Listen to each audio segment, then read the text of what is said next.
Team हर मोर्चे पर डटी हुई है और कीव से लगातार अब तक हम हर तस्वीर, हर अपडेट पहुंचा रहे हैं। हमारी सहयोगी श्वेता सिंह की ये ताजा रिपोर्ट आप देखिए। युद्ध का स्वरूप जैसे जैसे बदलता है, लोगों की जरूरतें बदलती हैं। हम इस समय एक परमाणु निरोधक बंकर में हैं, यानी एक ऐसा बंकर जो आपको न्यूक्लियर हमले की स्थिति में बचाएगा। आप अगर इन दरवाजों को भी देख लें, इनकी मजबूती देख लें, जिन्हें हमने खोलकर इस समय रखा है, लेकिन आमतौर पर इसे सुरक्षा के लिए बंद किया जाता है।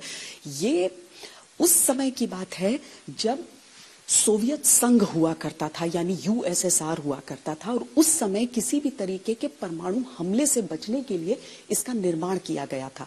आज आपको इसकी दीवारों में वो पुरानापन तो नजर आएगा, लेकिन इतिहास का जो वो पुरानापन था वो आज के रिश्तों में दो देशों में उस हिसाब से नजर नहीं आता।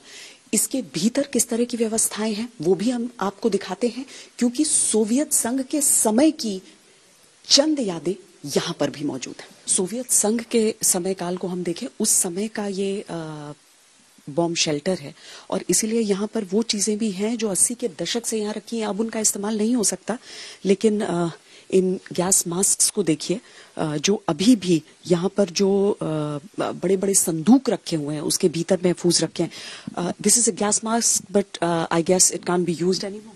Yes, so I think they were placed here in the year 1980. We found a sort of a note in one of the crates, and obviously they're all past their prime. If they had any use in case of a nuclear war, then they definitely do not at this moment.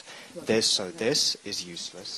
The filter that would be attached to a gas mask is useless. What has found use are the pouches that were sort of added to the crates to kind of store the gas masks in case of them having to be used. What the pouches have been used for is the strap. So this one does not have a strap, it's been cut off, and the straps have been implemented as straps for AKs, because some of the AKs came without straps, so this was an absolute godsend to the troops once we unearthed these crates. वो यही बता रहे हैं कि अब इसका इस्तेमाल नहीं हो सकता, लेकिन देखिए इन गैस मास्क को प्रयोग किया जाता था तो पूरे सर को इससे कवर करके पूरे सर पे आप इसे पहन लेते थे। कोई भी हिस्सा ऐसा नहीं होना चाहिए जहां से सांस जाए, और ये जो सामने का हिस्सा आप देख रहे हैं उसमें ये फिल्टर आकर फिट हो जाता था। तो ये उस समय का गैस मास्क है, लेकिन इसे दूसरे नजरिए से देखिए तो आप समझेंगे कि परमाणु का खतरा इंसान समझता तो है कि कितना अधिक होता है। इन बरसते बमों का खतरा इंसान समझता तो है, और इसीलिए उससे बचने के ये तरीके भी इजाद किए जाते हैं।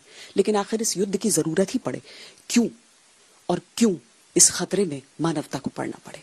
तो परमाणु बंकर के भीतर हम हैं, लोग यहाँ पर रहते हैं, यहाँ पर रहने को मजबूर इसलिए हैं क्योंकि इस तरह की धमकियां मिलती हैं। अब ये देखिए, ये फॉर्म्स हुआ करते थे, आवेदन पत्र जिन्हें भरा जाता, इन्हें किस तरीके से बिस्तरों में तब्दील किया गया है वो भी यहाँ की ज़रूरतों को बयां कर रहा है। बिस्तर इस तरीके से बने हैं, बीच के हिस्से में ये है, कोई भी नया व्यक्ति आए इसके ऊपर भी उसके बाद बिस्तर बना दिए जाते हैं। दिन भर कहीं भी काम करें, आपकी शिफ्ट खत्म होती है, लोग यहाँ पर आ जाते हैं। जो लोग कीव में रह गए वो सारे इन सभी ठिकानों को आसरे के तौर पर इस्तेमाल कर रहे हैं।